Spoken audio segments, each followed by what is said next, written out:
तुम्हाला माहिती आहे का, माझा एक मित्र मराठी शाळांसाठी डायरेक्ट 3 करोड रुपये जमा करतोय. तुझं जे मिशन आहे 30 दिवस 30 शाळा 3 करोड रुपये.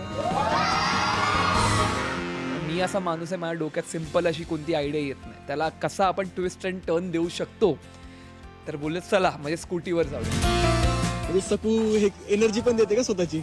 आय थिंक ते खूप इम्पॉर्टंट होतं मला स्वतःला चॅलेंज करायला. कमाली करतात तसं मी करू नये. माझंही स्वप्न आहे की माझ्यामुळे माझ्या वडिलांची मान खाली गेली. जर मला फक्त स्कूटीवर ट्रॅव्हल करून माझी पूर्ण अशी हालत झाली आहे, तर अशी किती मुलं आहेत जी 3-3, 4-4 किलोमीटर चालत जातात शाळेत. हे पायाने अपंग आणि तो त्या डोंगरावरून असं लांबूनच येतो.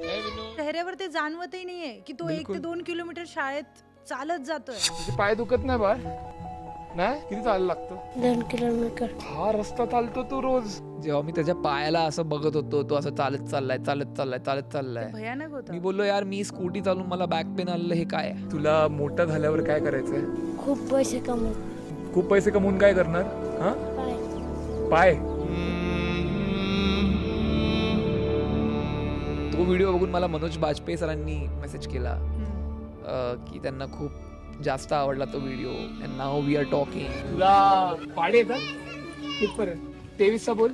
323, 23, तू मुंबईचा मुलगा आहेस. तो मुलगा अशा पडक्या शाळेत जातो, अशा खड्ड्यांच्या रस्त्यांवर जातो. विचार करा ना, कुणाला माहित होतं की गाडीवाट सारख्या छोट्याशा गावामध्ये मुलांना जर्मन येते. माइन हॉबी ईस्ट बुशिरलेसम. जिल्ह्याचं नाव? ईस्ट ओने इम डिस्ट्रिक्ट बीड. मुलं थर्माकोलची होडी बनवून जात आहेत शाळेत. तुला मोठं होऊन काय बनायचंय?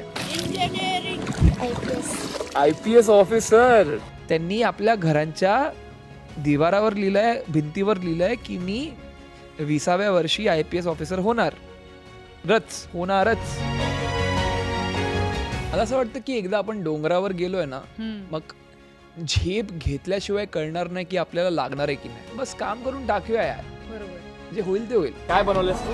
कूलर. कूलर कशाचा? हे कॅन्ट पासून बनवलाय. पाणी वरती मोटर. फॅन खराब झालेला होता, सोलार चालू केला. प्रत्येक शाळेत आम्ही सरप्राईज होतो, प्रत्येक मुलाला भेटून आम्ही सरप्राईज होतो. We are not stopping without educating every child in this country. But the question is,